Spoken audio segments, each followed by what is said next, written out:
Everything lay under a coat of gum.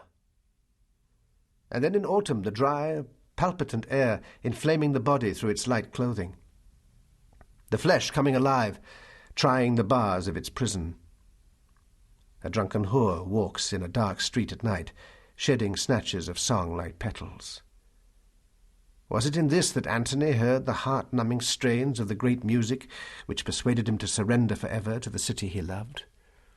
The sulking bodies of the young begin to hunt for a fellow nakedness, and in those little cafes where Balthazar went so often with the old poet of the city, the boys stir uneasily, disturbed by this dry desert wind, stir and turn to watch every stranger.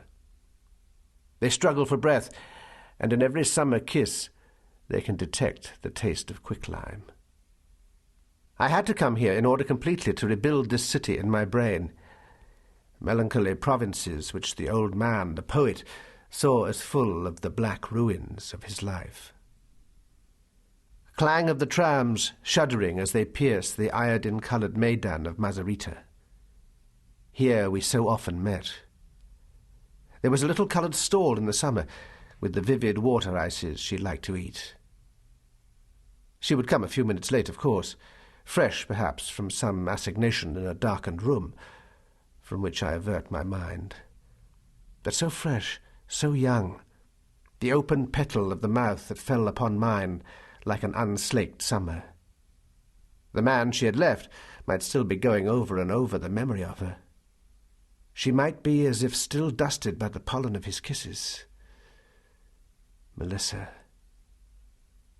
It mattered so little somehow, feeling the lithe weight of the creature as she leaned on one's arm. We knew what we wanted of each other. The messages passing directly through the flesh lips, eyes, water ices, the coloured stall. To stand lightly there, our little fingers linked, drinking in the deep camphor-scented afternoon, a part of the city. I've been looking through my papers tonight. Some have been converted to kitchen uses, some the child has destroyed. This form of censorship pleases me, for it has the indifference of the natural world to the constructions of art, an indifference I am beginning to share. After all, what is the good of a fine metaphor for Melissa when she lies buried deep as any mummy in the shallow, tepid sand of the black estuary? But those papers I guard with care are the 3 volumes in which Justine kept her diary, as well as the folio which records Nessim's madness. Nessim noticed them when I was leaving, and nodded as he said, "Take these.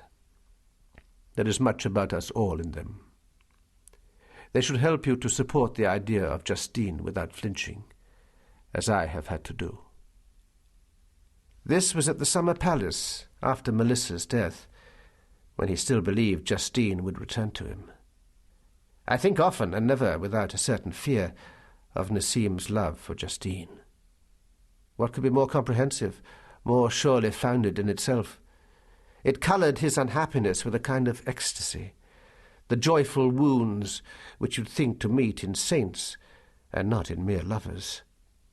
Yet one touch of humour would have saved him from such dreadful, comprehensive suffering. It is easy to criticize. I know. In the great quietness of these winter evenings there is one clock, the sea, the fugue upon which this writing is made.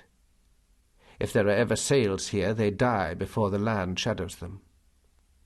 Apart from the wrinkled old peasant who comes from the village each day to clean the house, the child and I are quite alone. It is happy and active amid unfamiliar surroundings. I have not named it yet. Of course it will be Justine. Who else? As for me, I am neither happy nor unhappy. I lie suspended in the cloudy mixtures of memory. The solace of such work as I do with brain and heart lies in this, that only there, in the silences of the painter or the writer, can reality be recorded, reworked, and made to show its significant side, the meaning of the pattern. The remission I am seeking, and will be granted perhaps,